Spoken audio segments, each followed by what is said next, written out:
Hey, examinations in 10 days. Yes, and I don't have notes for that 1 week when I was ill. No problem, yeah, you can copy my notes. Thanks, but you usually scribble all over the page, so... What an ungrateful chap you are.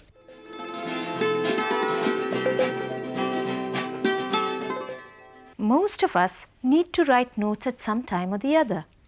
Notes of something that we have heard or read. Notes help us to recall what we have heard or read. They also help us to focus our ideas, to select ideas useful to us, and to carry away a record.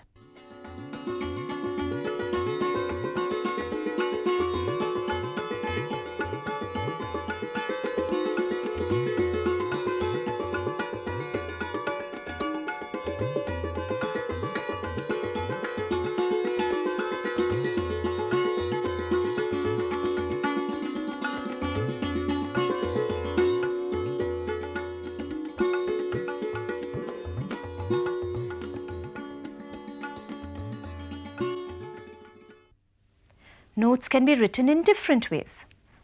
What is important is that they should not be untidy or difficult to follow. Notes must be clear and informative. They must contain the information that is needed and should show of what use it is.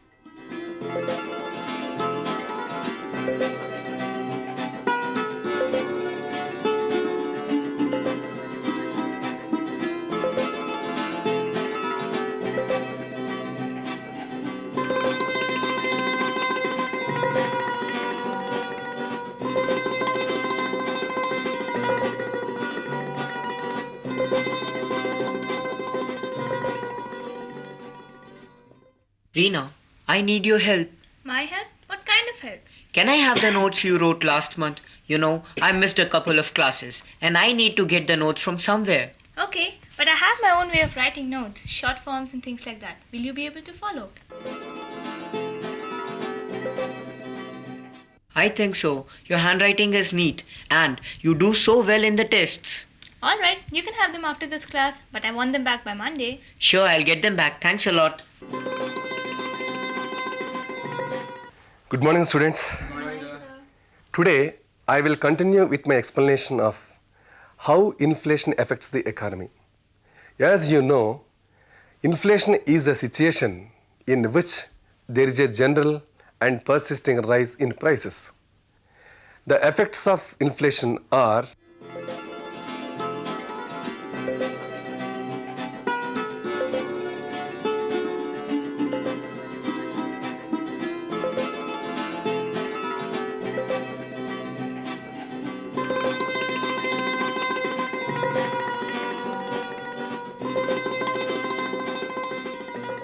This lecturer likes to map the topic on the board. As you see, he starts by putting down the topic at the center. Then he arranges all the other ideas related to the topic around that center. He links terms that are related to each other with connecting lines. while mild inflation can boost an economy, a greater degree of inflation adversely affects the economy in several ways. It can hurt production, distribution of income, savings, the balance of payments. A map of this kind is a great help in organizing ideas. It's sometimes called a mind map. It helps us to think of all aspects of a topic and to see the links between different ideas. Now let us see in little more detail what each of these effects are. While mapping is an effective way to represent ideas, it confines itself to keywords. When the lecturer explains in more detail, the students will need to use other means to put it all down. Let's take a look at how the students go about it. Here, for instance, is Bharat, and he, as you can see, is writing at a great pace. He's trying to get it all in.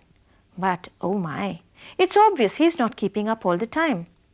Look at all the dots on that page. There are going to be many gaps in his notes, and that is not a great way to take notes. And here's Amir. Yes, he does scribble a bit, but there are a few interesting things about the way he writes his notes. For one thing, he seems to be keeping up with what the lecturer says. How does he do that? Now you see it. There's an arrow there, and a sign that means to increase, and you can see he's using some abbreviations. He's written PRODN for production and UNCERT for uncertainty. All that saves time. And he's underlined some words, perhaps some important points. So that will be useful later when he is studying. Amir's notes aren't all that bad really. But look at Reena's notes. Now you see why they must be a great help to her when she studies. Yes, she's used signs and arrows and abbreviations too and underlined the important points just like Amir. But more importantly, she's got everything down under separate headings and subheadings. Pretty good. And Reena, as we hear, also spends time in the library where she looks up the topic and makes notes from them. So, we will go on with this topic tomorrow.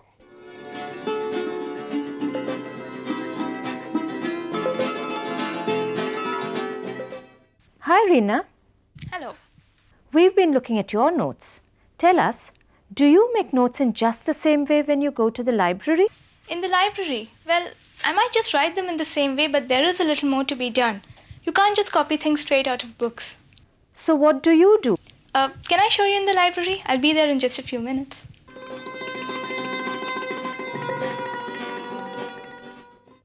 Here in the library, there are also a few things to making notes that the librarian can tell us about. When someone enters the library, the first thing they would like to know is how to find books in the library. Here we have author catalog, title catalog and subject catalog to help you in locating the books. If you want a book on economics, straight away you can go to the subject catalog and you find the alphabet E. In the catalog cabinets, you find cards like this arranged alphabetically. So you find all the cards on economics at one place. Each card will contain information about author of the book, title of the book, place of publication, name of the publisher, and year of publication. You'll also find the classification number of the book. This will help you in locating the books on the shelves because all the books in the library, they are arranged according to the classification number. Remember, when you refer a book, you can note down the information that is there in the card. You can note down the name of the author, the title and other particulars. Don't forget to note down the page numbers of the book which you have referred.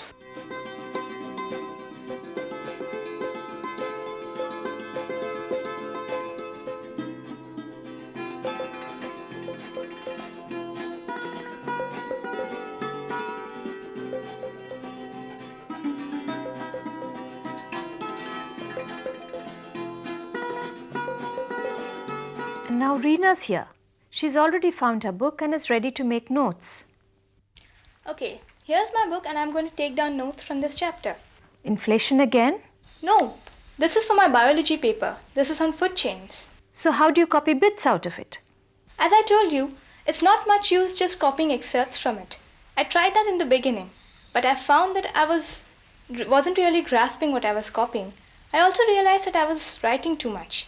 Then someone told me how to make brief notes. Let me show you. Look, here's some text. Now I want to get the sense of it and then to make notes which will give me the same information in a more simplified form. So my first job is to find out what the passage says. Let's start with the first paragraph. There are just a couple of sentences. It's simple enough to identify the paragraph's meaning. But even with a complex passage, one can learn to identify its main points quite soon. Look at the keywords or terms in this paragraph. They seem to be process, organism, food chain, transfer of food, and trophic level. You will find that most of these words are abstract nouns or they are general terms. Often abstract terms help us to name the overall important idea, and generalizations support these ideas to give the next level of detail. Taking notes on these, Reena wrote, food chains, process, in sequence, organisms consume one another. Each step with transfer of energy, trophic level. Later, reading these notes, she would understand that food chains are processes wherein a sequence of organisms consume one another and wherein each step at which transfer of energy takes place is called a trophic level. She has been able to compress these ideas into fewer words while keeping the meaning intact. The next two lines of the passage that Reena is reading are, Reena found that the only additional general term here is grassland, so obviously that is a keyword. Hence, in her notes she wrote, example, grassland, grass, arrow, deer, arrow, lion. Here again you can see how she has been able to compress the matter while keeping the meaning intact. This is the way in which to write useful notes. This process of picking up the key points by looking at the abstract terms and generalizations also allows us to summarize or prepare a brief gist of the passage. Very often in our examinations, we only have time to give a meaningful summary of the topic. So, writing a summary of each topic may be a useful way to prepare yourself to be tested. What is a summary? A summary gives us the gist of a piece of text. It is not a shortened copy of it. Except for commonly used or technical terms, the summary should not contain the same words as the original. Yet, it should summarize the main points of the text and also summarize the supporting details and the examples. In length, a summary should have between 1/4 and 1/3 of the number of words in a passage. Let's look at another passage and see how Reena summarizes it. Let us study a simple food chain operating in a grassland. It is represented as follows. Grass, arrow deer, arrow lion. Grass represents producer level. It uses sunlight to prepare food in the form of carbohydrates. This is consumed by the deer population, which in turn is consumed by the lion. In the chain, the animals, such as the deer in present case, consumed by plants are termed as herbivores, herb meaning plants, vorous meaning consuming. Predators like the lion in the above food chain consuming deer are called carnivores. There are animals which consume both plants and animals. They are called omnivores. The best example is man.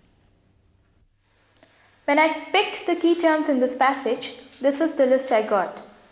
Food chain, grassland, grass, deer, lion, producer level, sunlight, carbohydrates, herbivores, carnivores, omnivores, man. Obviously, these are the things that the passage is about. So I tried to put all these ideas into a summary. My first attempt was a bit long and a bit untidy, like this. But you can see it's still too long, and that's because it's still sticking too closely to the original text. So I worked in it some more, trying to get just the gist of it. I could change the language, and this is what I finally got. A typical grassland food chain is grass, deer, lion. Grass is the producer level, making carbohydrates. A herbivore, the deer, and a carnivore, the lion, complete the chain, as could man, an omnivore. So there you've got the sense of it in much less space. And of course, it helps to get some of the information down in the form of diagrams, like these. This diagram shows the different trophic levels in a food chain. This one is about the many ways in which energy is transferred through the different levels in a food chain.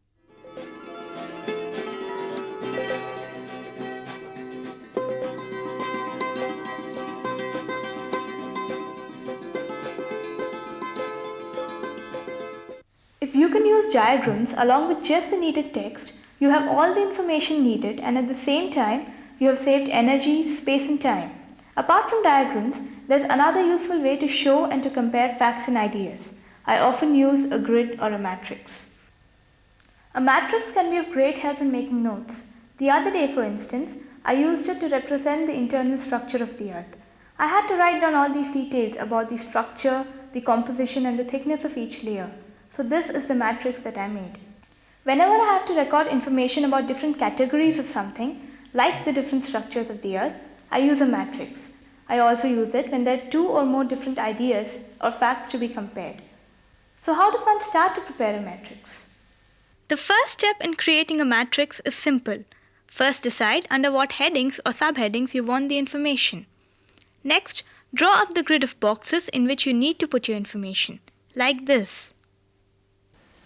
And finally, put in your information in each place using keywords in small sentences, like this. A matrix is also very easy to study from. It gives you a lot of information at a glance, so it saves time when you're studying. And speaking of time, it's time for my next class where I shall have to take down more notes.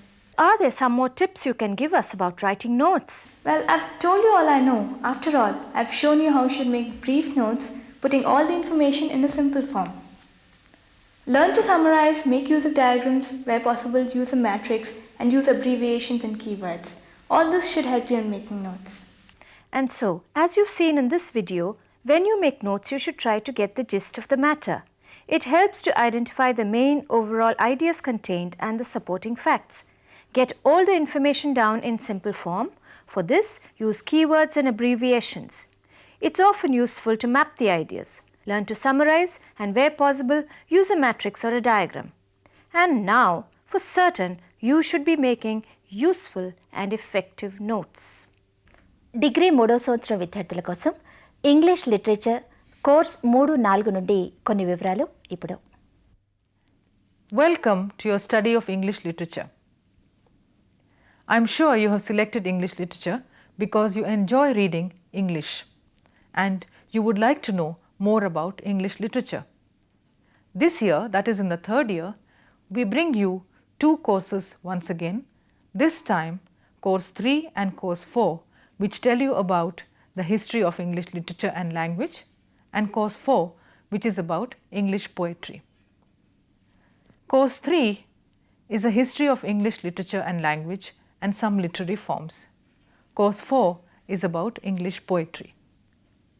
Let me take up each course at a time and tell you in some detail about how to go about reading them, studying these courses. In course 3, you have the first section, that is block 1, which has 4 units. The first unit gives you what is called the Elizabethan age, and in fact a little before the Elizabethan age, the Augustan age, the Victorian age, and then the 20th century. We have tried in very brief to give you an account of most of the writers, great writers of these periods, and we have tried to give you a glimpse of their works. What you should do is go through all the writings that have been described in the book. If possible, if you feel sufficiently interested, perhaps you could read some of the works that have been mentioned. I understand that it would be very difficult for you to access a library, but if you are able to get any of these works, you should try to browse through them. Let me, for example, tell you about the description of the contribution of Shakespeare. You have studied in 2nd year 2 plays of Shakespeare, and if you happen to look at some of the other works, you would merely get a glimpse into his greatness as a dramatist and a writer. In fact, that is what we intend doing through this block. In the second block, we introduce you to a history of English language. In this block, it is our intention to let you know or to show you how different influences have played upon the development of the language. We have divided the block into 4 units. The first unit, which is called Old English, tells you about the beginnings of English and its grouping as a language. In the second block, we tell you about the Norman conquest and after, and the consolidation of English as a language in England. After that, we speak about Middle English, and finally about Modern English and the standardization of the language. Throughout the units, what we do is tell you about the influences on the language in terms of 3 factors. These 3 factors are the sounds of the language, the meaning of the language, and the semantics and the syntax of the language or the structure of the language. In the third block, what we have done is we have talked about the forms of literature. Of course, we have only taken a few major forms. We described to you the development of a particular form, say tragedy, from the old times, from the Greek times to the modern age. We have given you 4 or 5 of these forms of literature. In the fourth block, we talk specifically about the novel as a form, and here we ask you to look at some representative novels. We have selected 2 novels, Jane Austen's Pride and Prejudice and R.K. Narayan's A Tiger for Malgudi. What we have tried to do, as I said just now, is not merely to give you a detailed account of the story, but to look at it critically as a form of literature, as a novel. Let me now tell you about course 4, that is the course on English poetry. Again, this course has 5 blocks, and in each block we give you poems of writers from different ages. We begin with the 17th century. We talk first of all about John Donne, a metaphysical poet, and then go on to John Milton. We carry on in the same tradition, giving you different poets or the works of different poets and a critical account of them. What we have followed, what the method we have followed through these units is that we have given you an account or a brief history of the life of the writer, the poet, and then we have given you the text of the poem. I suggest you go through the poem very carefully. You may of course not be able to understand all of it in the first reading, but you could go ahead and read the critical analysis given after the poem, and then return to the poem for a second reading. Perhaps you will have to do this a number of times, but after doing this or after going to the poem 2-3 times, you will find you understand what the poet is trying to say. Perhaps you will have your own opinion about his presentation of the material of the poem. This is a technique which will help you to read other poetry later.